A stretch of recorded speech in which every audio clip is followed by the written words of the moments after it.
Hi guys, welcome back to my channel. இன்னைக்கு இந்த வீடியோல என்ன பார்க்க போறோம்னு பாத்தீங்கன்னா, நம்ம அமேசான்ல எப்படி ஆட் ரன் பண்றது, அமேசான்ல ஆட் ரன் பண்றதுக்கு என்ன மாதிரியான கீவேர்ட்ஸ் யூஸ் பண்ணணும், பிட் வேல்யூனா என்ன, இம்ப்ரெஷன் ஏன் நம்மளோட அதுக்கு கிளிக் ஆகாம இருக்கு, இம்ப்ரெஷன் எப்படி நம்ம வந்துட்டு கொண்டு வர்றது, இது எல்லாத்தையும் டீடைல்டா இந்த வீடியோல பார்க்க போறோம். ஸோ ஸ்கிப் பண்ணாம பாருங்க, நிறைய யூஸ்ஃபுல்லான இன்ஃபர்மேஷனை நீங்க தெரிஞ்சுக்கலாம். அமேசான்ல நீங்க ஆட் ரன் பண்ண போறீங்க அப்படின்னா பிளைண்டா எதையுமே ஸ்டார்ட் பண்ணாதீங்க. நிறைய விஷயங்களை நீங்க கோ த்ரூ பண்றது மூலமா தான் உங்களோட பிசினஸை நீங்க சக்சஸ்ஃபுல்லா மூவ் பண்ண முடியும். ஏதோ நம்ம ப்ராடக்ட்டுக்கு ஆட் ரன் பண்ண போறோம், அது நமக்கு ஆர்டர்ஸ் வரும், அந்த மாதிரிலாம் கான்செப்டே நீங்க எடுத்துக்காதீங்க. அட்வர்டைஸ்மெண்ட்னா என்ன, அது எப்படி வந்துட்டு அமேசான்ல வந்துட்டு இயங்கிட்டு இருக்கு, இது எல்லாத்தையுமே நீங்க டீட்டெயிலா தெரிஞ்சுக்கணும். யாராவது உங்கள்கிட்ட கேட்குறாங்க அப்படின்னாலும் உங்களுக்கு அதை பத்தி எல்லாமே வந்துட்டு சொல்ல தெரிஞ்சிருக்கணும். ஸோ இந்த வீடியோ உங்களுக்கு ரொம்பவே யூஸ்ஃபுல்லா இருக்கும்னு நினைக்கிறேன். ஸோ ஸ்கிப் பண்ணாம பாருங்க. இந்த ஆட் ரன் பண்றதுக்கு முன்னாடி சில விஷயங்களை நான் உங்களுக்கு ஷேர் பண்ணணும். நான் வந்துட்டு இப்போ ஒரு ப்ராடக்ட் நான் வச்சிருக்கேன். இப்போ நான் புதுசா ஒரு செல்லரா வந்திருக்கேன். ஒரு ப்ராடக்ட்டை நான் லிஸ்டிங் பண்றேன். அந்த ப்ராடக்ட்ஸ் எனக்கு ரொம்ப நாளா ஆர்டர்ஸ் வரல. ஸோ நான் ஆட் ரன் பண்றேன். அந்த ஆட் ரன் பண்ணி எனக்கு யூஸ்ஃபுல் இல்லை. அப்போ வந்து எனக்கு என்ன ஆகும், மணி தான் கம்ப்ளீட்டா வேஸ்ட் ஆகும். சிலர் பண்ணக்கூடிய மேஜர் மிஸ்டேக் இதுதான். இப்போ ஒரு ப்ராடக்ட் நீங்க வச்சிருக்கீங்க அப்படின்னா, நீங்க வந்துட்டு ஸ்டார்டிங்ல நமக்கு என்ன ப்ராடக்ட் லிஸ்டிங் பண்ணணும்னு தெரிஞ்சிருக்காது. மேபி அதனால கூட நம்ம இந்த மிஸ்டேக்ஸ் பண்ணுவோம். நீங்க ப்ராடக்ட் லிஸ்டிங் பண்றீங்க அப்படின்னா ஃபர்ஸ்ட் நீங்க அமேசான்ல சர்ச் பண்ணி பாருங்க, அது எந்த அளவுக்கு டிமாண்டடா இருக்கா, அது எந்த அளவுக்கு ஆக்டிவ் செல்லிங்கா போயிட்டு இருக்கு, அதர் செல்லர்ஸ் இருப்பாங்க இல்லையா, அவங்க எந்த அளவுக்கு செல்லிங் பண்ணியிருக்காங்க, ரேட்டிங்ஸ் பண்ணிருக்காங்க, இதெல்லாம் நோட்டீஸ் பண்ணுங்க. நோட்டீஸ் பண்ணிட்டு அது நல்ல ஒரு ஆக்டிவ் செல்லிங்ல தான் இருக்கு அப்படிங்கும்போது அந்த ப்ராடக்ட்டுக்கு ப்ராப்பரான கீவேர்ட்ஸ் இதெல்லாம் யூஸ் பண்ணி நீங்க ஆட் ரன் பண்ணுங்க. சில பேர் என்ன பண்ணுவோம் அப்படின்னா, ஸ்டார்டிங்ல என்னன்னே தெரியாம ஒரு ப்ராடக்ட்டை நம்ம லிஸ்டிங் பண்ணிடுவோம். அது நல்ல மூவிங்ஸ் இல்லாத ப்ராடக்டா கூட இருக்கலாம், ஆனா நம்ம ஆட் ரன் பண்ணுவோம். ஆட் ரன் பண்ணிட்டு சில பேருக்குலாம் பாத்தீங்க அப்படின்னா 2000 வரைக்கும் ஆட் ஸ்பெண்ட் பண்ணியிருப்பாங்க. பட் செல்லிங் வந்து ஆயிருக்கவே ஆயிருக்காது. செல்லிங் ஆனா கூட 1-2 ப்ராடக்ட்ஸ் போயிருக்கும். ஆடோட காஸ்ட் வந்துட்டு அதிகமா இருக்கும், செல்லிங்கோட காஸ்ட் வந்து ரொம்ப கம்மியா இருக்கும். அப்ப நம்ம எதுக்காக ஆட் ரன் பண்றோம், நம்ம ஆட் ரன் பண்றது மூலமா நமக்கு நல்ல ஒரு சேல்ஸ் வரணும். அந்த சேல்ஸ்ல வர்றது நமக்கு ப்ராஃபிட்டபிளாவும் இருக்கணும். அதுக்காக தான் நம்ம ஆட் ரன் பண்றோம். ஸ்டார்டிங்ல நம்ம லிஸ்டிங் பண்ணிட்டோம், நமக்கு ஆர்டர் வரணுமே அப்படின்னு சொல்லிட்டு நம்ம சின்ன சின்ன மிஸ்டேக் பண்றது மூலமா நமக்கு லாஸ் தான் ஆகும். ஸோ அட்வர்டைஸ்மெண்ட் ரன் பண்றதுக்கு முன்னாடி நீங்க கொஞ்சம் ஒரு 4-5 ப்ராடக்ட்ஸ் லிஸ்டிங் பண்ணுங்க. ஃபர்ஸ்டே நீங்க லிஸ்டிங் பண்றதுக்கு முன்னாடி என்னென்ன ப்ராடக்ட்ஸ் எல்லாம் வந்துட்டு ஆக்டிவா செல்லிங் ஆயிட்டு இருக்கு, நியர்பை நம்மளால இதெல்லாம் சோர்ஸ் பண்ணிக்க முடியுமா. ஏன்னா நான் எல்லா வீடியோலையும் சொல்லியிருப்பேன், ப்ராடக்ட்டை ஃபர்ஸ்ட் செலக்ட் பண்ணிடுங்க அப்படின்னு சொல்லிட்டு. ஏன்னா நம்ம வந்துட்டு லிஸ்டிங் ஸ்டார்ட் பண்ணிட்டு திணறிட்டு இருப்போம், அடுத்து என்ன பண்ணலாம், இது ஒர்க் அவுட் ஆகுமா அப்படின்னு. ஸோ முன்னாடியே நீங்க ப்ரிப்பேர்டா எல்லாமே பண்ணிட்டீங்க அப்படின்னா உங்களுக்கு ரொம்பவே வந்துட்டு இந்த பிஸ்னஸ்க்கு ஹெல்ப்ஃபுல்லா இருக்கும். இப்போ ஆட் ரன் பண்ணும்போது உங்களோட ப்ராடக்ட்ஸ் எல்லாத்தையுமே நீங்க எதுக்கு வந்துட்டு பண்ணலாம், இது பண்ணா ஃபர்ஸ்ட் ஆக்டிவா செல்லிங் ஆகுமா, இதெல்லாம் நீங்க இது பண்ணிக்கோங்க. அப்புறம் பாத்தீங்க அப்படின்னா நீங்க வந்துட்டு அமேசான் செல்லரா வந்துட்டு உள்ள வந்ததுக்கு அப்புறமா உங்களுக்கு வந்து 2000 வந்து ஃப்ரீ கிரெடிட் ஆடுக்கு கொடுப்பாங்க. அந்த 2000 ஃப்ரீ கிரெடிட் ஆடை வந்துட்டு நீங்க யூட்டிலைஸ் பண்ணிக்கோங்க. அப்படி யூட்டிலைஸ் பண்ணும்போது நீங்க டெய்லி வந்துட்டு அதை பாருங்க, எந்த அளவுக்கு ஆட் ரன் ஆயிருக்கு, அதுல இம்ப்ரெஷன் வந்து கிளிக் ஆயிருக்கா. சில பேருக்கு வந்து நம்ம அந்த 2000 கிரெடிட்டை வந்துட்டு யூஸ் பண்ணுவோம், ஆனா இம்ப்ரெஷன் கிரெடிட் ஆயிருக்காது. இந்த மாதிரி எல்லாம் கூட ப்ராப்ளம்ஸ் இருக்கும். அதையும் நீங்க செக் பண்ணுங்க. அதுல வந்து நம்ம வந்து கீவேர்ட்ஸ்ல வந்து நம்ம ஏதாவது ஒரு மிஸ்டேக் பண்ணிருப்போம், அதனால மேபி அது நடந்திருக்கலாம். ஸோ அந்த 2000 வந்துட்டு ரன் ஆகுற வரைக்கும் நீங்க செக் பண்ணுங்க. 2000 வந்துட்டு கம்ப்ளீட் ஆயிடுச்சா, நம்மளோட பேமெண்ட்ல நெக்ஸ்ட் வந்து டெபிட் ஆகுற மாதிரி அங்க எடுத்துட்டு இருக்காங்களா, எல்லாத்தையும் ப்ராப்பரா நம்ம செக் பண்ணணும். சில பேர் என்ன பண்ணுவாங்க அப்படின்னா, அந்த 2000 ஃப்ரீ கிரெடிட் இருக்கு இல்லையா, அது இருக்குல்ல அப்படின்னு சொல்லிட்டு நம்ம போட்டுருவோம்.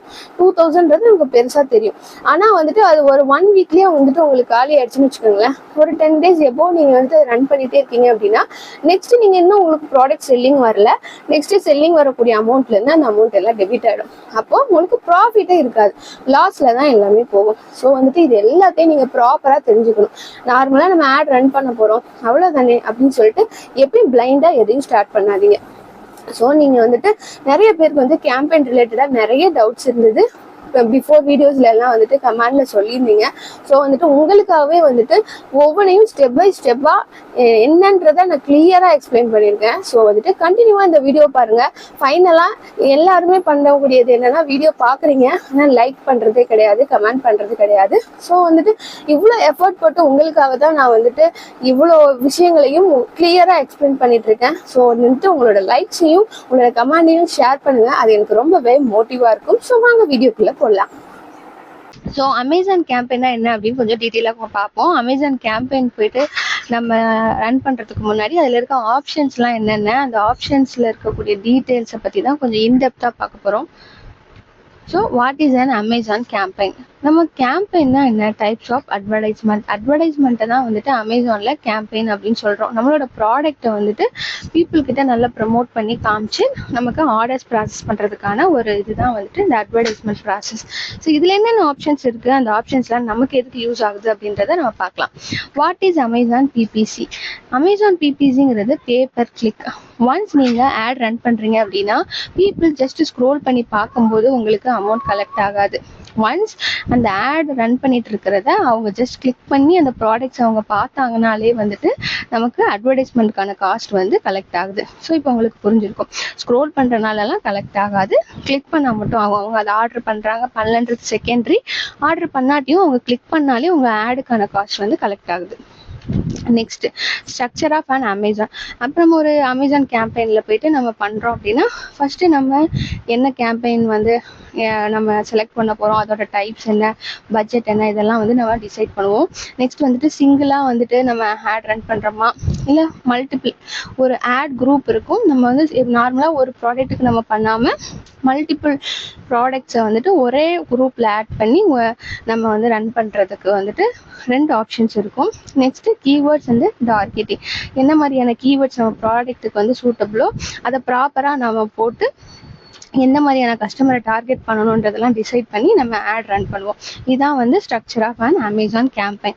Next types of Amazon campaign. இதில் 3 ஆப்ஷன்ஸ் கொடுக்குறாங்க. ஒன்று sponsor product, sponsor brand, sponsor display. Sponsor product வந்து மோஸ்ட்லி காமன், இது எல்லாருமே பண்ணக்கூடியது. நம்ம இண்டிவிஜுவலாக நம்ம லிஸ்டிங்க்கு வந்துட்டு நம்மளோட ப்ராடக்ட்ஸ் வந்து நல்லா ப்ரமோட் பண்ணி காட்டுறதுக்காக இந்த ஸ்பான்சர் ப்ராடக்ட் வந்து நம்ம கிளிக் பண்ணுவோம்.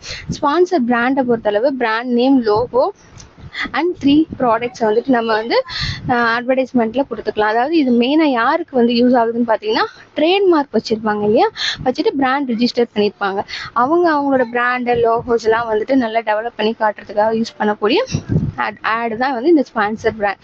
ஸ்பான்சர் டிஸ்பிளேங்கிறது வந்துட்டு அமேசானோட வெப்சைட்டில் வந்துட்டு ஃபுல்லாக நம்மளோடது எல்லாத்தையுமே நம்மளோட ப்ராடக்ட் விசிபிள் ஆகும். அதாவது இது எதுக்காக அப்படின்னு பார்த்தீங்கன்னா ரீடார்கெட்டிங் பண்ணக்கூடிய கஸ்டமர்ஸ்க்கான ஒரு இதுதான் வந்துட்டு இந்த ஸ்பான்சர் டிஸ்பிளே. நம்ம மெயினாக வந்து யூஸ் பண்ண போகிறது sponsor product. So next targeting method. 2 method options கொடுக்குறாங்க. ஒன்று ஆட்டோமேட்டிக் டார்கெட்டிங், செகண்ட் வந்து மேனுவல் டார்கெட்டிங். ஆட்டோமேட்டிக் டார்கெட்டிங் பொறுத்தளவு ஸ்டார்டிங்கில் நம்ம பிகைனராக உள்ளே வரும்போது என்ன மாதிரியான கீவேர்ட்ஸ் நம்ம ப்ராடக்ட்ஸுக்கு வந்து யூஸ் பண்ணணும்னு நமக்கு தெரியல, இந்த மாதிரி ஐடியாஸ் எதுவுமே இல்லை அப்படிங்கும்போது நீங்கள் இந்த ஆப்ஷனை சூஸ் பண்ணிக்கலாம். இந்த ஆப்ஷனை சூஸ் பண்ணும்போது என்ன ஆகுது அப்படின்னா உங்கள் ப்ராடக்ட்டுக்கான ரிலவெண்ட் கீவேர்ட்ஸை வந்து அமேசானே வந்து எடுத்துகிட்டு ஆட்டோமேட்டிக்காக ஆட் வந்து ரன் பண்ண ஆரம்பிச்சிருவாங்க.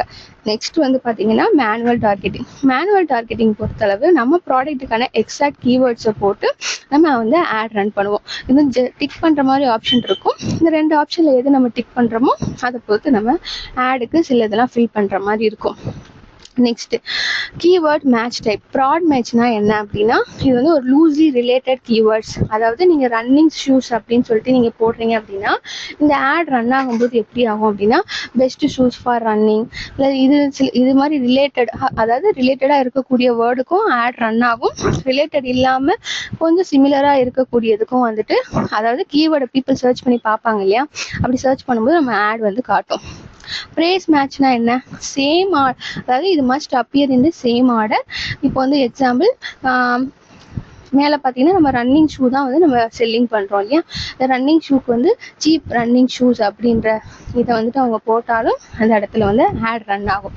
எக்ஸாக்ட் மேட்ச்னா என்ன? நீங்கள் ரன்னிங் ஷூன்னு போட்டிங்கன்னா ரன்னிங் ஷூன்னு போட்டால் மட்டும்தான் அவங்களுக்கு வந்துட்டு பீப்புளுக்கு வந்துட்டு அந்த ஆட் வந்து ஷோ ஆகும். எதற்கு வந்துட்டு இப்போ நம்ம இதை மெயினாக நம்ம ஃபோக்கஸ் பண்ணுறோம் அப்படின்னா நீங்கள் வந்து ஒரு ஆட் ரன் பண்ணுறீங்க, அப்போ வந்துட்டு இப்போ ரன்னிங் ஷூஸ் நீங்கள் செல்லிங் பண்ணுறீங்கன்னு வச்சுக்கோங்களேன். இப்போது வேற வேற இந்த ஷூஸ் ரிலேட்டடாகவே வேற ஒரு கீவேர்ட் போட்டு சர்ச் பண்ணுறாங்க. அவங்களுக்கு வந்து உங்களோட ப்ராடக்ட் ஷோ ஆகுது. ஷூன்னு இல்லை, எனி அதர் ப்ராடக்ட்ஸுக்கும் நீங்கள் செல்லிங் பண்ணக்கூடிய ப்ராடக்ட்டுக்கு. பட் வந்துட்டு அந்த கீவேர்ட்ஸ் அவங்க போடும்போது நம்மளோட ப்ராடக்ட் வந்து அதுக்கு சூட்டபிள் இல்லை அப்படின்னா, அப்போ அதை கிளிக் பண்ணி அவங்க சப்போஸ் பார்க்குறாங்கன்னு வச்சுக்கோங்களேன், ஆர்டர் வந்தால் ஓகே, ஆர்டர்ஸ் எதுவுமே நமக்கு வரல அப்படிங்கும்போது நமக்கு வந்து irrelevant-ஆ இருக்கக்கூடிய கீவேர்ட்ஸுக்கும் நம்ம ஆட் ரன் ஆகுதுங்கும் போது நம்மளோட ஆட் காஸ்ட் வேஸ்ட் ஆகும். அப்போ எக்ஸாக்டாக நமக்கு என்னவோ அதை நம்ம போடுறது ரொம்ப நல்லது. அதுக்கு அடுத்து பார்த்தீங்கன்னா நெகட்டிவ் கீவேர்ட்ஸ். எதுக்காக இதை சொன்னேன் அப்படின்னா, இப்போ இந்த நெகட்டிவ் கீவேர்ட்ஸ்ன்னு நமக்கு ஒரு ஆப்ஷன் கொடுத்துருப்பாங்க. இது மெயினாக பார்த்தீங்கன்னா இந்த ஆட்டோமேட்டிக் டார்கெட்டிங்க்கு வந்து இந்த ஆப்ஷன்ஸ் இருக்காது. மேனுவல் டார்கெட்டிங் நீங்கள் கிளிக் பண்ணும்போது இந்த ஆப்ஷன்ஸ்லாம் நீங்கள் வந்து ஃபில் பண்ணுவீங்க. நார்மலாக வந்துட்டு என்ன கீவேர்ட் போட்டு சர்ச் பண்ணணும் பீப்புள், என்ன கீவேர்ட் போட்டால் என்னோட ஆட் ரன் ஆகக்கூடாதுன்றதுக்கான நெகட்டிவ் கீவேர்ட்ஸ் 2 ஆப்ஷன் நமக்கு கொடுத்துருப்பாங்க. இப்போ நெகட்டிவ் கீவேர்ட்ஸில் நீங்கள் என்ன போடுவீங்க அப்படின்னா, என்னென்ன வேர்ட்ஸ் எல்லாம் வந்துட்டு பீப்புள் சர்ச் பண்ணாங்களோ இந்த இதுக்கெல்லாம் வந்துட்டு என்னோட ப்ராடக்ட் வந்து ஷோவாக வேணாம் அப்படின்ற மாதிரி காட்டுறதுக்காக யூஸ் பண்ணுறது தான் இந்த நெகட்டிவ் கீவேர்ட்ஸ். இதை பற்றி நெக்ஸ்ட் ஸ்லைடில் நான் உங்களுக்கு டீட்டெயிலாக ஷேர் பண்ணுறேன். நெக்ஸ்ட் பார்த்தீங்கன்னா பிட்டிங்ன்றது ரொம்ப ரொம்ப இம்பார்ட்டன்ட். நிறைய பேருக்கு வந்து பிட்ஸ்னா என்னன்னு தெரிஞ்சிருக்காது. அதை பற்றி இப்போ நான் பார்க்கலாம். Dynamic pitch up and down, dynamic pitch down only, fixed pitch அப்படின்னு சொல்லிட்டு 3 ஆப்ஷன்ஸ் நமக்கு கொடுப்பாங்க. இதுவுமே வந்து நம்ம டிக் பண்ணுற மாதிரி இருக்கும் நம்ம ஆட் ரன் பண்ணும்போது. டைனமிக் பிட்ச் அப் அண்ட் டவுன்னா என்ன, நம்மளோட காம்படிட்டர்ஸ் இருக்காங்க இல்லையா, அவங்க இப்போ நம்ம செல்லிங் பண்ணக்கூடிய சேம் ப்ராடக்ட்டை அவங்களும் செல்லிங் பண்ணுறாங்கன்னு வச்சுக்கலாம். நம்ம ஒரு நம்ம பிட்னா என்னன்னா, நம்ம ப்ராடக்ட்டுக்கு ஒரு கீவேர்டுக்கு நம்ம ஃபிக்ஸ் பண்ணக்கூடிய அமௌண்ட். இப்போ நீங்கள் ஒரு கீவேர்டு வச்சுருக்கீங்க, அந்த கீவேர்டுக்கு வந்து 8 ரூபாய் வச்சுருக்கீங்கன்னு வச்சுக்கலாம். அவங்க வந்துட்டு 10 rupees வச்சுருக்காங்க. ஸோ ஆட் ரன் ஆகிட்டு இருக்கும்போது நீங்கள் வந்துட்டு எனக்கு இப்போ என்னோட காம்படிட்டரோட மேலே இறங்கவும் செய்யலாம் பிட்டோட வேல்யூ அப்படின்னு நீங்கள் கிளிக் பண்ணீங்க அப்படின்னா அதுக்கேற்ற மாதிரி அட்ஜஸ்ட்மெண்ட் பண்ணி நம்ம ஆட் ரன் ஆகும். டைனமிக் பிட்ச் டவுன் ஒன்லி அப்படின்னா, அதாவது நமக்கு வந்து கான்வர்சேஷனே இல்லாத இடத்துல, நல்ல ஒரு ப்ராப்பர் இது இல்லாத இடத்துல என்னோடது வந்து டவுன் பண்ணியே இருக்கட்டும், என்னோட பிட்டோட வேல்யூ கம்மியாகவே இருக்கட்டும் அப்படின்னு சொல்லிட்டு நம்ம ஃபிக்ஸ் பண்ணுறது.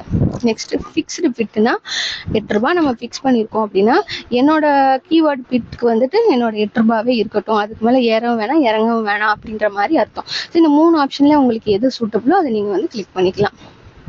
நெக்ஸ்ட் பிட்டை பற்றி கொஞ்சம் டீட்டெயிலாக பார்ப்போம். பிட்னா என்னன்னு ஆல்ரெடி நம்ம சொல்லியிருந்தோம். இது வந்துட்டு நம்ம அமேசானுக்கு நம்ம வந்து ஒரு ஆட் ரன் பண்ணுறோம், அதுக்கான கீவேர்ட்ஸுக்கு நம்ம அமேசானுக்கு பே பண்ணக்கூடிய அமௌண்ட் தான் இந்த பிட் அமௌண்ட். மேக்ஸிமமாக உங்களால் எவ்வளோ ஸ்பெண்ட் பண்ண முடியுமோ அது உங்களோட சான்ஸ்.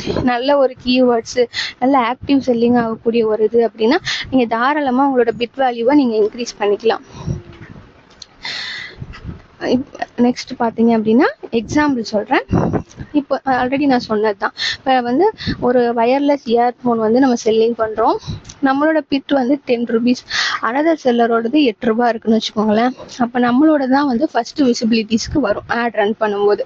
ஸோ நீங்கள் வந்துட்டு அதர் செல்லர்ஸ் வந்து நமக்கு ஷோ ஆகும். ஆல்ரெடி நீங்கள் வந்துட்டு பிட்டோட வேல்யூ வந்துட்டு ஃபிக்ஸ் பண்ணும்போதே ப்ரீவியஸாக நம்மளோட காம்படிட்டர்ஸ் வந்து எவ்வளோ வந்து ஃபிக்ஸ் பண்ணியிருக்காங்க அப்படின்றது காட்டும். அப்போ நம்மளோடது வந்து நல்ல ஃபஸ்ட் ரீச்சுக்கு வரணும், ஃபஸ்ட் பேஜுக்கு வரணும் அப்படிங்கும்போது நம்ம பிட் வேல்யூ நம்ம இன்க்ரீஸ் பண்ணிக்கிட்டோம் அப்படின்னா நம்மளோடது ஃபஸ்ட்டு நமக்கு ப்ரையாரிட்டியாக காட்டும். நெக்ஸ்ட்டு இதில் என்னென்ன இம்பார்ட்டன்ஸ்னு பார்த்தீங்கன்னா, விசிபிலிட்டிஸ் வந்து ஹையர் ஆகும், கிளிக் வந்து இன்க்ரீஸ் ஆகும், உங்களோட சேல்ஸையும் நீங்கள் அதிகப்படுத்திக்க முடியும். இதுதான் இதோட பிட்டோட இம்பார்ட்டன்ட். நெக்ஸ்ட் பார்த்தீங்க அப்படின்னா எப்படி வந்து நீங்கள் செட் பண்ணணும் அப்படின்னா, இப்போது விசிபிலிட்டிஸ் வந்து எந்தெந்த கீவேர்ட்ஸுக்கு வந்துட்டு இருக்குது அப்படின்றத நீங்கள் வந்து நோட்டீஸ் பண்ணணும். உங்களுக்கு விசிபிலிட்டிஸ் இந்த எந்த கீவேர்ட்ஸ்க்கு வந்து கம்மியாக இருக்கோ அந்த இடத்துல வந்துட்டு உங்களோட பிட்டை வந்து நீங்கள் குறைச்சிக்கணும். அதிகமான விசிபிலிட்டிஸ் இருக்குது, நல்ல பெர்ஃபார்மன்ஸ் தரக்கூடிய கீவேர்டாக இருக்குது அப்படிங்கும்போது உங்களோட பிட் வேல்யூவை நீங்கள் அதிகப்படுத்திக்கணும். நெக்ஸ்ட் ஆல்ரெடி சொன்னது தான், ஹை கான்வர்சேஷன் உள்ள கீவேர்டுக்கு நீங்கள் பிட் வேல்யூவை இன்க்ரீஸ் பண்ணிக்கோங்க. பெர்ஃபார்மன்ஸ் இல்லாத கீவேர்ட்ஸ்க்கு நீங்கள் வந்து உங்களோட கம்மி பண்ணிக்கோங்க. மோஸ்ட்லி வந்துட்டு அது நல்லாவே இல்லை அப்படிங்கிறது பாஸ் பண்ணுறது நல்லது. பிட்டோட அட்ஜஸ்ட்மெண்ட் பார்க்கலாம். நெக்ஸ்ட்டு இப்போ பார்த்தீங்க அப்படின்னா 10 rupees வந்து ஒரு பிட்டோட வேல்யூ. ஓகேவா? இப்போ நமக்கு வந்துட்டு இந்த 3 ஆப்ஷனும் கொடுத்துருப்பாங்க. Top of search, rest of search, product page. இந்த டாப் ஆஃப் சர்ச்னா வந்துட்டு பார்த்தீங்க அப்படின்னா நமக்கு வந்து ஃபர்ஸ்ட் பேஜில் வந்து நம்மளோடது ஆட் ரன் ஆகிட்டு இருக்கும் இல்லையா, அதுக்கானது. அப்போ இதுக்கு மேக்ஸிமம் வந்து நீங்கள் பார்த்தீங்கன்னா 20%, 30% வரைக்கும் உங்கள் பிட்டோட வேல்யூவை நீங்கள் வச்சுக்கலாம். நெக்ஸ்ட் பார்த்தீங்கன்னா ரெஸ்ட் ஆஃப் சர்ச் 2 to 3, 4 அந்த பேஜஸில் வரக்கூடியது வந்து 10%க்கு வந்துட்டு நீங்கள் இது பண்ணுறது. நெக்ஸ்ட் பார்த்தீங்க அப்படின்னா ப்ராடக்ட் பேஜ்னா என்னன்னா other sellers already add run பண்ணிட்டு இருப்பாங்க, அதோட சேர்த்து நம்மளோடதும் சேர்த்து விசிபிள் ஆகணும் அப்படின்னு நினைச்சீங்க அப்படின்னா அந்த இடத்துல கொடுக்கக்கூடிய பிட் வேல்யூ வந்து 15%. இல்லை உங்களுக்கு என்ன மாதிரியான நீங்கள் கொடுக்கணும், நிறைய ஹையாக வந்து நீங்கள் கொடுக்கணும்னு நினைச்சாலும் நீங்கள் கொடுத்துக்கலாம், அது உங்களோட ஒப்பீனியன். ஸோ இப்படி தான் வந்துட்டு நீங்கள் இந்த 3 ஆப்ஷனில் வந்துட்டு பிட்டோட வேல்யூ வந்து நீங்கள் அட்ஜஸ்ட் பண்ணுற மாதிரி இருக்கும். நெக்ஸ்ட் இந்த இதெல்லாம் வந்துட்டு நீங்கள் நோட் பண்ணி வச்சுக்கோங்க. நான் இந்த காலம் போட்டிருக்கதை உங்களுக்கு ஏதாவது டவுட் இருந்துச்சுன்னா நெக்ஸ்ட் வந்து உங்களுக்கு ஒரு கிளாரிட்டி கிடைக்கும். அதுக்காக தான் இப்போ top of search, rest of சர்ச்னா என்ன, ப்ராடக்ட் பேஜ்னா என்னன்றதை டிஃப்ரென்ஷியேட் பண்ணி காமிச்சிருக்கேன். ஸோ இதை நோட் பண்ணி வச்சுக்கோங்க. நெக்ஸ்ட் லோயர் பிட்ஸ், அதாவது லோ ரிட்டன் கீவேர்ட்ஸுக்கு வந்து லோயர் பிட்ஸ் வச்சுக்கோங்க. அதிகமாக கன்வெர்ட் பண்ணக்கூடிய கீவேர்ட்ஸ்க்கு வந்துட்டு உங்கள் பிட்ஸ் வேல்யூவை இன்க்ரீஸ் பண்ணிக்கோங்க. இது ஆல்ரெடி நம்ம சொல்லியாச்சு. நெக்ஸ்ட்டு நம்ம என்னென்ன இதெல்லாம் வந்துட்டு இந்த கேம்பெயின் ரன் பண்ணும்போது அவாய்ட் பண்ணணும் அப்படின்னா, நிறைய பேர் என்ன பண்ணுவோம் அப்படின்னா கேம்பெயின் ரன் பண்ண ஸ்டார்ட் பண்ணிடுவோம். கேம்பெயின் ரன் பண்ணிவிட்டு நம்ம வந்து அதை ப்ராப்பராக வந்து மானிட்டர் பண்ணியிருக்க மாட்டோம். ஸோ வந்துட்டு நீங்கள் என்ன பண்ணணும், வீக்லி உங்களோட பெர்ஃபார்மன்ஸ் எந்தளவுக்கு இருக்குது, இம்ப்ரெஷன் கிளிக் ஆகிருக்கா, இது எல்லாத்தையும் நீங்கள் நோட்டீஸ் பண்ணணும். நெக்ஸ்ட்டு ACOS வந்து ஹையாக இருக்கா, ஹையாக இருந்துச்சு அப்படின்னா நமக்கு வந்து லாஸில் தான் ஆட் ரன் ஆகிட்டு இருக்குன்றதை நீங்கள் தெரிஞ்சுக்கணும். ACO பற்றி நான் டீட்டெயிலாக நெக்ஸ்ட் ஸ்லைடில் உங்களுக்கு காட்டுறேன். நெக்ஸ்ட்டு நெகட்டிவ் கீவேர்ட்ஸ்க்கு வந்துட்டு கம்பல்சரி யூஸ் பண்ணுங்கள். அப்படி இல்லை அப்படின்னா இர்ரெலவெண்ட்டான கீவேர்ட்ஸ்க்கு எல்லாம் கிளிக் வரும்போது உங்களுக்கு வந்துட்டு உங்களோட ஆட் காஸ்ட் வந்து வேஸ்ட் ஆகிட்டு இருக்குன்னு அர்த்தம். ஸோ வந்துட்டு நெகட்டிவ் கீவேர்ட்ஸ் கம்பல்சரி யூஸ் பண்ணுங்க. மேனுவல் டார்கெட்டிங் அந்த ஆப்ஷனை நீங்கள் சூஸ் பண்ணியிருந்தீங்க அப்படின்னா. ஸோ இது எல்லாத்தையுமே நீங்கள் வந்துட்டு மெயினாக ஃபோக்கஸ் பண்ணுங்கள். சில மிஸ்டேக்ஸ் எல்லாம் அவாய்ட் பண்ணீங்க அப்படின்னா நம்ம வந்துட்டு கேம்பெயின் ரன் பண்ணும்போது தேவையில்லாமல் நமக்கு வந்து காஸ்ட் வந்து வேஸ்ட் ஆகாது. நெக்ஸ்ட் வந்துட்டு இதெல்லாம் நம்ம செட் பண்ணதுக்கப்புறமா வந்துட்டு நம்மளோட டெய்லி பட்ஜெட் எவ்வளோன்றதை நம்ம ஃபிக்ஸ் பண்ண போகிறோம். அப்புறம் வந்துட்டு ஸ்டார்டிங் டு எண்டு வந்து எந்த டேட் டு எந்த டேட் வரைக்கும் என்னோட கேம்பெயின் ரன் ஆகணுன்றதையும் நம்ம தான் டிசைட் பண்ணிவிட்டு நம்ம வந்துட்டு கேம்பெயின் ரன் பண்ண ஸ்டார்ட் பண்ணிடுவோம். இப்போ கொஞ்சம் நெக்ஸ்ட் பார்த்தீங்க அப்படின்னா ரிப்போர்ட் அண்ட் ஆப்டிமைசேஷன். அதாவது நான் சொன்ன மாதிரி உங்களோட இது எல்லாமே வந்துட்டு நீங்கள் செக் பண்ணிக்கிட்டே வாங்க. அதுக்கப்புறம் பார்த்தீங்க அப்படின்னா இர்ரிலவெண்ட் கீவேர்ட்ஸ் எல்லாம் இருக்குது இல்லையா, இதெல்லாம் வந்து ஆப்டிமைசேஷன் யூஸ் பண்ணி எப்படி வந்துட்டு நம்ம அதெல்லாம் யூஸ் பண்ணணும், அதை எப்படி நெகட்டிவ் கீவேர்ட்ஸில் கொண்டு வரணும் அப்படின்றதையும் நீங்கள் லேர்ன் பண்ணிக்கோங்க. அதை பற்றி நான் டீட்டெயிலாக சொல்கிறேன். நெக்ஸ்ட் ACOS அப்படின்னா அட்வர்டைசிங் காஸ்ட் ஆஃப் சேல். இப்போ உங்களை ஆட் ரன் பண்ணுறீங்க அப்படின்னா எவ்வளோ காஸ்ட் வந்து நீங்கள் ஸ்பெண்ட் பண்ணியிருக்கீங்கன்றதும் உங்களுக்கு வந்து ஷோ ஆகும். ஸோ வந்துட்டு அதை வச்சு நீங்கள் எப்படி வந்து கால்குலேட் பண்ணுவீங்கன்னா இந்த ஃபார்முலா யூஸ் பண்ணி தான். Ad spend divided by sales into 100. நீங்கள் ஆட் எவ்வளோ ஸ்பெண்ட் பண்ணியிருக்கீங்க, சேல்ஸ் எவ்வளோ ஆயிருக்கு இன்டூ 100. இதுதான் வந்துட்டு ஃபார்முலா. நெக்ஸ்ட்டு ACOS என்னென்னா கொஞ்சம் டீட்டெயிலாக பார்க்கலாம். ACOSன்றது நம்ம அட்வர்டைசிங் காஸ்ட் ஆஃப் சேல்ன்றதை பார்த்தோம். ஸோ இது வந்து என்னென்னா how much you are spending on ad to generate a sale. எந்த அளவுக்கு நம்ம வந்து ஆடுக்கு அமௌண்ட் வந்து ஸ்பெண்ட் ஆயிருக்கு அப்படின்றத இந்த ஃபார்முலா மூலமாக நம்ம பார்த்துக்கலாம். அது எக்ஸாம்பிளுக்கு பார்த்தீங்க அப்படின்னா நீங்கள் வந்து ஒரு 500 rupeesக்கு வந்துட்டு ஆட் ரன் பண்ணுறீங்க. அந்த 500 rupeesக்கு வந்துட்டு ரன் பண்ணும்போது 2000 rupeesக்கு உங்களுக்கு சேல்ஸ் ஆயிருக்கு. அப்போ நீங்கள் இதை எப்படி கால்குலேட் பண்ணுவீங்க அப்படின்னா 500 divided by 2000 into 100 equal to 25%. அப்போ ஒரு சேலுக்குன்னு பார்த்தீங்க அப்படின்னா 25 பைசா வந்து நீங்கள் வந்து ஸ்பெண்டிங் பண்ணியிருக்கீங்க. அப்போ வந்துட்டு நீங்கள் வந்து கால்குலேட் எடுத்து வச்சுக்கோங்க, ப்ராஃபிட்டபுளாக இருக்கா இல்லை லாஸில் இருக்கா அப்படிங்கும்போது. இப்போ இந்த கம்மியான அமௌண்ட்டில் வந்துட்டு நீங்கள் ஸ்பெண்ட் பண்ணியிருக்கீங்க அப்படின்னா சேல்ஸ் வந்து இன்க்ரீஸ் ஆகுது அப்படிங்கும்போது உங்களுக்கு வந்து பெனிஃபிட் தான். நெக்ஸ்ட்டு இந்த ACOS வந்து எதுக்காக வந்து இம்பார்ட்டன்ட் அப்படின்னா, நீங்கள் வந்துட்டு இப்போ ACOS அமௌண்ட் வந்து ஜாஸ்தியாக இருந்து சேல்ஸ் உங்களுக்கு கம்மியாக இருக்குன்னு வச்சுக்கோங்களேன். உங்களுக்கு வந்து லாஸ்ல போயிட்டு தான் இருக்கும். லோயர் ஏசிஓஎஸ்ஸாக இருந்து உங்களுக்கு நிறைய சேல்ஸ் ஆயிருக்கு அப்படின்னா அதுதான் உங்களுக்கு வந்து ப்ராஃபிட்டபிள். அப்போ ஏசிஓஎஸ்ன்றது கேம்பெயினை பொறுத்தளவு ரொம்ப ரொம்ப இம்பார்ட்டன்ட். அகைன் ரிப்பீட் பண்ணுறேன், ஏசிஓஎஸ் அமௌண்ட் வந்து அதாவது அக்கௌண்ட் நம்ம வந்து ஸ்பெண்ட் பண்ணுறோம் இல்லையா, அந்த அமௌண்ட் ஆடுக்கு ஸ்பெண்ட் பண்ணுற அமௌண்ட் வந்து ஜாஸ்தியாக இருந்து சேல்ஸ் வந்து உங்களுக்கு கம்மியாக இருக்குது அப்படின்னா இமீடியட்டாக நீங்கள் அதை ஸ்டாப் பண்ணிடுங்க, அதை பாஸ் பண்ணி வச்சுடுங்க.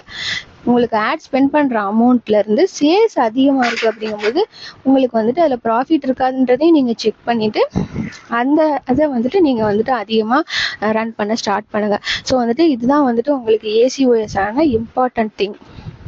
ஸோ பார்த்தீங்க அப்படின்னா உங்களோட ப்ராஃபிட் மார்ஜின் வந்து 40% அப்படின்னா நீங்கள் வந்துட்டு உங்களோட டார்கெட் என்னவா இருக்கணும் ஏசிஓஎஸ்லன்னு பார்த்தீங்கன்னா லெஸ் தென் 30% இருக்கணும். அதுக்கு மேலே போயிட்டுருக்கு அப்படின்னா நீங்கள் லாஸில் தான் ஆட் ரன் பண்ணிட்டு இருக்கீங்கன்னு அர்த்தம். நெக்ஸ்ட் 30%னா 25% லெஸ் தென் இருக்கணும், 20னா 50 லெஸ் தென் இருக்கணும். ஸோ இதெல்லாத்தையும் நீங்கள் நோட்டீஸ் பண்ணி வச்சுக்கோங்க. எந்த அளவுக்கு ஆட் ரன் ஆகிட்டு இருக்கு, ஆட் காஸ்ட் அதிகமாக போயிட்டு இருக்கான்றதெல்லாம் நீங்கள் நோட் பண்ணிக்கிட்டே இருக்கணும். நெக்ஸ்ட் ஆல்ரெடி சொன்ன மாதிரி தான் லோ ஏசிஓஎஸ் அப்படின்னா இது வந்து ஒரு great performance, you are spending less and earning more, very profitable. Medium ACOS அப்படிங்கிறது ஆவரேஜ் பெர்ஃபார்மன்ஸ். இதில் வந்து பார்த்தீங்கன்னா சில கீவேர்ட்ஸ்க்கு வந்துட்டு ப்ராஃபிட்டபிளாக இருக்கலாம், சம் கீவேர்ட்ஸ் வந்துட்டு ப்ராஃபிட்டபிள் இல்லாமல் இருக்கலாம். ஹை ஏசிஓஎஸ்ன்றது வந்து இது ஹைலி எக்ஸ்பான்சிவ். ஸோ வந்துட்டு இது கம்ப்ளீட்லி உங்களுக்கு லாஸ். அப்போ உங்களுக்கு ஆப்டிமைசேஷன் தேவை. ஆப்டிமைசேஷன் என்னன்னா நெக்ஸ்ட் பார்க்கலாம். ஆப்டிமைசேஷன்றது வந்துட்டு உங்களோட நம்ம கேம்பெயின் ரன் பண்ணக்கூடிய இருக்கிறோம் இல்லையா, அந்த இதை வந்துட்டு இம்ப்ரூவ் பண்ணிக்கிறதுக்கு யூஸ் பண்ணுறது தான் வந்து இந்த ஆப்டிமைசேஷன். அதாவது சேல்ஸை இன்க்ரீஸ் பண்ணணும், ப்ராஃபிட் வந்து கெயின் பண்ணணும், ஆட் ஸ்பெண்ட் பண்ணுற அமௌண்ட்டு கம்மியாக இருக்கணும். இதுதான் வந்து நம்மளோட கான்செப்ட். சிம்பிளாக சொல்லணும் அப்படின்னா spend less money get more sale, improve your efficiency. இந்த ஆப்டிமைசேஷன்னா என்னன்றதை இன்னும் டீட்டெயிலாக பார்க்கலாம். இப்போ பார்த்தீங்க அப்படின்னா நீங்கள் வந்துட்டு கீவேர்ட்ஸ் யூஸ் பண்ணும்போது பேட் பெர்ஃபார்மிங் கீவேர்ட்ஸை வந்து ரிமூவ் பண்ணிடணும். நல்ல ஹை கான்வர்சேஷன் உள்ளது என்ன கீவேர்ட்ஸ் யூஸ் பண்ணால் நமக்கு நல்ல சேல்ஸை அச்சீவ் பண்ண முடியும், நம்ம ப்ராடக்ட்டுக்கு எக்ஸாக்டாக என்ன கீவேர்ட்ஸ், இது எல்லாத்தையும் நீங்கள் தெரிஞ்சுக்கணும். கீவேர்ட்ஸ் பற்றி எப்படி எடுக்கணும் அப்படின்னு உங்களுக்கு தெரில அப்படின்னா ஆல்ரெடி கீவேர்ட்ஸ் ரிலேட்டடான வீடியோஸ் போஸ்ட் பண்ணியிருக்கேன், அந்த லிங்க்கை நான் உங்களுக்கு டிஸ்கிரிப்ஷனில் கொடுக்குறேன். ஸோ மோஸ்ட்லி வந்துட்டு நெகட்டிவ் கீவேர்ட்ஸ்லாம் என்னென்னன்றதை நீங்கள் இது பண்ணி நெகட்டிவ் கீவேர்ட்ஸில் நீங்கள் எனக்கு எதெல்லாம் வரக்கூடாதுன்றதை நீங்கள் போட்டிங்க அப்படின்னாலே மோஸ்ட்லி வந்துட்டு நமக்கு ஆட் காஸ்ட் வேஸ்ட் பண்ணுறதை நம்ம அவாய்ட் பண்ணிடலாம். ஸோ வந்துட்டு நெக்ஸ்ட் டார்கெட்டிங் பார்த்தீங்க அப்படின்னா specific audience, product or category.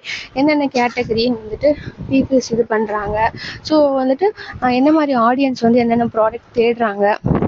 இந்த ஆக்சுவலாக நீங்கள் கீவேர்ட்ஸோட வீடியோ பார்த்தீங்கனாலே தெரியும். ஒரு கீவேர்ட்ஸ் டைப் பண்ணாலே ஆடியன்ஸ் தேடக்கூடிய கீவேர்ட்ஸ் எல்லாமே நமக்கு காட்டும். ஸோ இது எல்லாத்தையுமே நீங்கள் டார்கெட் பண்ணி எல்லாத்தையுமே நோட்டீஸ் பண்ணி வச்சுட்டு உங்களோட மேனுவல் டார்கெட்டிங் நீங்கள் பண்ணும்போது அந்த கீவேர்ட்ஸ் எல்லாம் உங்களோட ப்ராடக்ட்ஸில் நீங்கள் ஆட் பண்ணிக்கணும். அதாவது எக்ஸாக்டாக உங்கள் ப்ராடக்ட்டுக்கு என்ன கீவேர்ட்ஸோ அதை சொல்கிறேன். Next budget. நல்ல பெர்ஃபார்ம் பண்ணக்கூடிய கேம்பெயின் இருக்குது, நல்ல சேல்ஸ் அச்சீவ் பண்ணிட்டு இருக்கோம் அப்படிங்கும்போது நீங்கள் தாராளமாக அதுக்கு வந்து பட்ஜெட்டை வந்து நல்லாவே வந்து நீங்கள் ஸ்பெண்ட் பண்ணலாம். உங்களுக்கு பெர்ஃபார்மன்ஸ் ஒழுங்காகவே இல்லை, நான் ஆடு காஸ்ட் போயிட்டே இருக்குது, எனக்கு வந்து ஆர்டர்ஸே வரல அப்படிங்கும்போது நீங்கள் இமீடியட்டாக பாஸ் பண்ணுறது உங்களுக்கு நல்லது, இல்லாட்டி லாஸ் தான் நீங்கள் ஃபேஸ் பண்ணுற மாதிரி இருக்கும். நெக்ஸ்ட்டு இதெல்லாம் பார்த்துட்டோம். என்னதான் நம்ம ஆட் ரன் பண்ணாலும் ப்ராடக்ட் லிஸ்டிங்லையும் நீங்கள் வந்து கான்சென்ட்ரேட் பண்ணணும். உங்களோட டைட்டில், உங்களோட image, bullet point, description, reviews வந்து நமக்கு லேட்டாக தான் கிடைக்கும். ஸ்டார்டிங்கில் நமக்கு ரிவ்யூஸ் இல்லாட்டியும் டைட்டில், இமேஜ், டிஸ்கிரிப்ஷனில் நீங்கள் ஃபோக்கஸ் பண்ணுங்கள். உங்களோட புல்லட் பாயிண்ட்டும் டிஸ்கிரிப்ஷன், டைட்டில் இந்த மூணுலையும் எக்ஸாக்டாக உங்களோட ப்ராடக்டில் கீவேர்ட்ஸ் வந்து ப்ராப்பராக இருக்கணும். அப்போ நம்ம வந்து ஆட் ரன் பண்ணும்போது சரி, இல்லை ஆட் ரன் பண்ணாத போது சரி, ஒரு பீப்புள்ஸ் வந்து நம்மளோட ப்ராடக்டை வந்து தேடுறாங்க அப்படின்னா இமீடியட்டாக நம்மளோடது விசிபிளுக்கு வர்ற மாதிரி இருக்கணும். ஸோ வந்துட்டு ப்ராப்பராக கீவேர்ட்ஸ் எல்லாத்தையும் நீங்கள் இதில் யூஸ் பண்ணுறதுக்கு பார்த்துக்கோங்க. நெக்ஸ்ட் நெகட்டிவ் கீவேர்ட்ஸ்னு சொன்னீங்க, அதை பற்றி கொஞ்சம் டீட்டெயிலாக சொல்லணுமே அப்படின்னு நீங்கள் கேட்பீங்க. அதனால அதையும் நான் உங்களுக்கு இங்கே எக்ஸ்பிளைன் பண்ணுறேன். இப்போ நெகட்டிவ் கீவேர்ட்ஸ்னால் என்ன அப்படின்றது தெரியும். இர்ரிலவெண்ட்டான கீவேர்ட்ஸ், நம்ம ப்ராடக்ட்டுக்கு சம்மந்தம் இல்லாத இருக்கக்கூடிய கீவேர்ட்ஸை தான் நம்ம நெகட்டிவ் கீவேர்ட்ஸ்னு சொல்கிறோம். ஸோ இந்த இர்ரிலவெண்ட் கீவேர்ட்ஸ்னால் எப்படின்னா, இப்போ நீங்கள் ஒரு லெதர் ஷூஸ் வந்துட்டு செல்லிங் பண்ணுறீங்க. அப்போ வந்துட்டு பீப்புள் வந்து plastic shoe, kids shoe polish இந்த மாதிரியான வார்த்தைகளை போட்டு ப்ராடக்டை தேடும் போது உங்களோட ப்ராடக்ட்டும் அங்கே விசிபிள் ஆகுதுன்னு வச்சுக்கலாம். அப்போ விசிபிள் ஆகும்போது இந்த 3 கீவேர்ட்ஸுக்குமே வந்துட்டு ரிலேட்டட் கிடையாது நம்மளோட ப்ராடக்ட். அப்படிங்கும்போது என்னாகும், நீங்கள் ஆட் ஸ்பெண்ட் பண்ணக்கூடிய காஸ்ட் எல்லாமே உங்களுக்கு வேஸ்ட் ஆகுது. ஒன்ஸ் வந்து சப்போஸ் கிளிக் பண்ணிட்டாங்கன்னு வச்சுக்கோங்களேன், உங்களுக்கு அந்த இடத்துல வந்துட்டு ஆர்டர்ஸ் எதுவுமே ப்ராசஸ் ஆகலைங்கும் போது கம்ப்ளீட்டாக வேஸ்ட் ஆகுது. இதெல்லாம் தான் உங்களுக்கு இர்ரிலவெண்ட்டான கீவேர்ட்ஸ். அப்போ நீங்கள் லெதர் ஷூ செல்லிங் பண்ணுறீங்க அப்படின்னா என்னென்ன வேர்ட்ஸ்லாம் போட்டால் பீப்புள்ஸுக்கு வந்து ஷோ ஆகணும், என்னென்ன இதெல்லாம் போட்டால் ஷோ ஆகக்கூடாது அப்படின்றதுக்கான ஒரு எக்ஸாம்பிள் தான் இது. ஸோ வந்துட்டு நெகட்டிவ் கீவேர்ட்ஸில் அப்போ நீங்கள் எதெல்லாம் ஆட் பண்ணுவீங்க, அந்த பிளாஸ்டிக் ஷூ, கிட் ஷூ பாலிஷ்ன்ற வார்த்தைகள் வந்து தேடப்பட்டால் என்னோட ப்ராடக்ட் அவங்களுக்கு காட்டக்கூடாது அப்படின்றத தான் நீங்கள் நெகட்டிவ் கீவேர்ட்ஸில் போடுவீங்க. இன்னொரு எக்ஸாம்பிளுக்கு வந்துட்டு வயர்லெஸ் ப்ளூடூத் இயர்ஃபோன் வந்து நீங்கள் விற்கிறீங்க. ஆனால் பீப்புள் சர்ச் பண்ணக்கூடிய இடத்துல wired earphone, Bluetooth speaker, noise cancellation headphone சொல்லி தேடுறாங்க. அந்த இடத்துல உங்களோட ப்ராடக்ட் காட்டுது. அப்போ அது இர்ரெலவெண்ட் தானே. ஸோ வந்துட்டு இந்த மாதிரியான கீவேர்ட்ஸ் எல்லாத்தையுமே நீங்கள் உங்களோட நெகட்டிவ் கீவேர்ட்ஸில் நீங்கள் ஆட் பண்ணிட்டீங்க அப்படின்னா இதுன்னு இல்லை, எனி ப்ராடக்ட்ஸுக்கு எது இதெல்லாம் நெகட்டிவாக இருக்குமோ நீங்கள் உங்களை சர்ச் பண்ணுங்கள். சர்ச் பண்ணிவிட்டு உங்கள் ப்ராடக்ட்டுக்கு தேவையில்லாத நெகட்டிவ் வேர்ட்ஸ்லாம் நீங்கள் யூஸ் பண்ணுங்கள். ஸோ நெகட்டிவ் கீவேர்ட்ஸ் எந்த அளவுக்கு நீங்கள் யூஸ் பண்ணுறீங்களோ தேவையில்லாத இடத்துல ஆட் ஸ்பெண்ட் ஆகிற அமௌண்ட்டை வந்து நீங்கள் ஸ்டாப் பண்ணலாம். கேம்பெயின்னா என்ன, கேம்பெயினில் கொடுத்துருக்க ஆப்ஷன்ஸ் என்ன, அது எதுக்கெல்லாம் நமக்கு யூஸ் ஆகும் அப்படின்றத டீட்டெயிலாக பார்த்தோம். என்னதான் டீட்டெயிலாக பார்த்தாலும் நம்ம வந்துட்டு ஒரு ஆட் ரன் பண்ணி காட்டலாமே அப்படின்னு சொல்லி எல்லாருக்குமே தோணும். ஸோ அது நெக்ஸ்ட் வீடியோவில் நான் அது பண்ணுறேன். இது வந்துட்டு உங்களுக்கு ஜஸ்ட்டு நான் வந்து டீட்டெயில் மட்டும் ஷேர் பண்ணியிருக்கேன், எப்படி ஆட் ரன் பண்ணணும், எப்படி வந்துட்டு உங்களோட இதெல்லாம் வந்துட்டு நீங்கள் கீவேர்ட்ஸ் ஆட் பண்ணணுன்றதையும் நெக்ஸ்ட் வீடியோவில் நான் டீட்டெயிலாக உங்களுக்கு ஷேர் பண்ணுறேன். ஸோ இந்த வீடியோஸ் வந்துட்டு எந்தளவுக்கு யூஸ்ஃபுல்லாக இருந்துச்சுன்னு சொல்லிட்டு கமெண்டில் சொல்லுங்கள். நெக்ஸ்ட் வீடியோ உங்களுக்கு வந்துட்டு என்னென்ன டீட்டெயில்ஸ் வேணும் அப்படின்னு நீங்கள் நினச்சாலும் அதையும் கமெண்டில் சொல்லுங்கள். நெக்ஸ்ட் வீடியோ போஸ்ட் பண்ணும்போது அந்ததையும் சேர்த்து நான் உங்களுக்கு வீடியோவில் ஷேர் பண்ணுறேன். தேங்க்யூ. இப்போ உங்களுக்கு அட்வர்டைஸ்மெண்ட்னா என்னன்றது நல்லாவே புரிஞ்சிருக்கும்னு நினைக்கிறேன். ஸோ வந்துட்டு இனிமேல் உங்களுக்கு கேம்பெயினில் எந்த டவுட்டும் வராது, நீங்கள் கரெக்டாக வந்துட்டு எல்லாத்தையும் ஃபாலோ பண்ணுவீங்க அப்படின்னு சொல்லிட்டு நான் நினைக்கிறேன். ஸோ இந்த வீடியோ உங்களுக்கு எந்த அளவுக்கு யூஸ்ஃபுல்லாக இருந்ததுன்னு சொல்லிட்டு கமெண்ட்ல சொல்லுங்கள். Thank you so much for your valuable time. இப்போ